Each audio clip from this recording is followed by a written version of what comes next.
আসসালামু আলাইকুম এভরিওয়ান। আজ আপনাদের তৈরি করে দেখাবো গ্রিন চিলি সস অর্থাৎ কাঁচামরিচের সস। ইন্ডিয়াতে এই সসটা খুবই জনপ্রিয়। যে কোনো ধরনের ভাজা পোড়ার সাথে এই সসটা খেতে দারুণ লাগে। আপনারা যদি এই সসটা একবার না খান তাহলে বুঝতেই পারবেন না এই সসটা দিয়ে ভাজা পোড়া খেতে কতটা মজার লাগে।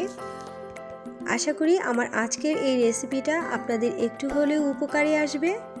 তাই ভিডিওর শুরুতেই একটা লাইক দিয়ে দিবেন আর আমার চ্যানেলটা সাবস্ক্রাইব করে দিয়ে সব সময় পাশে থাকবেন।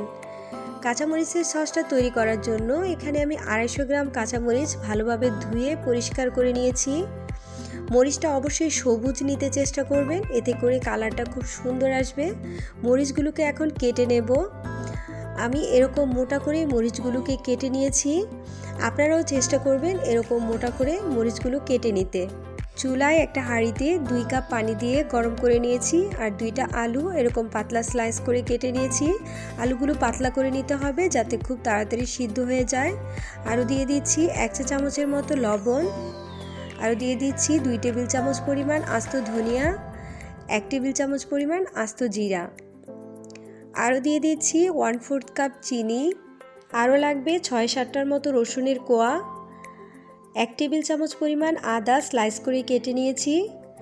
এখন একটু নেড়েচেড়ে মিশিয়ে দিচ্ছি। একটা ঢাকনা দিয়ে ঢেকে দেব এবং 10 মিনিটের মতো এটাকে রান্না করব। 10 মিনিট পর ফিরে এসেছি।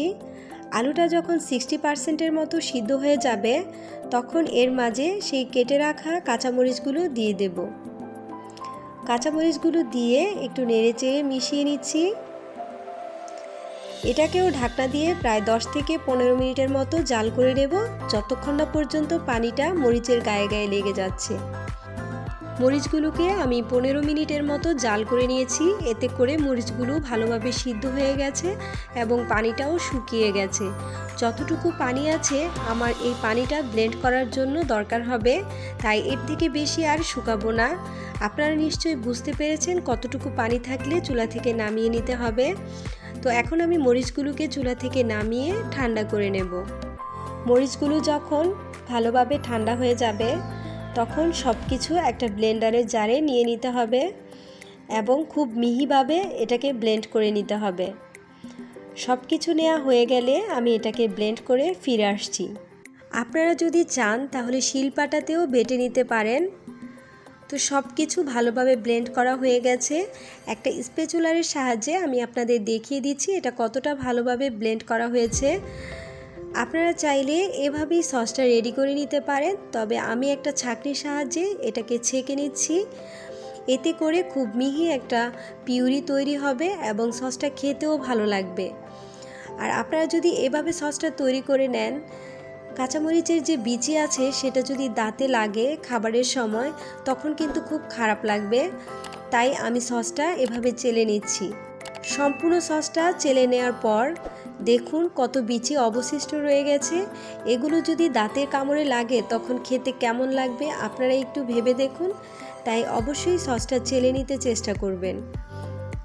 মরিচের এই পিউরিটা চেলে নেওয়ার পর কতটা স্মুথ একটা পিউরি তৈরি হয়েছে তা আপনারা অবশ্যই দেখে বুঝতে পারছেন।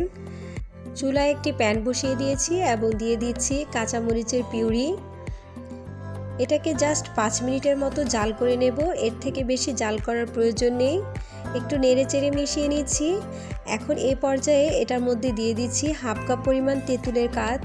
এতে করে এই সসটা খেতে আরও বেশি মজার হবে। আরও এখানে অ্যাড করে দেব 1/4 কাপ পরিমাণ ভিনেগার। এই ভিনেগারটা দেওয়ার ফলে এই সসটা আপনারা দীর্ঘদিন রেখে খেতে পারবেন। আরও দিয়ে দিচ্ছি 1/2 চা চামচের মতো বিট লবণ। এই বিট লবণটা দেওয়ার ফলে এই সসটা খেতে একেবারেই পারফেক্ট দোকানের মতোই লাগবে। এই পর্যায়ে আপনারা চাইলে কালারটা আরও সবুজ করার জন্য গ্রিন ফুড কালার ব্যবহার করতে পারেন। আমি যেহেতু বাসায় তৈরি করছি তাই কোনো প্রকার ফুড কালার ব্যবহার করিনি।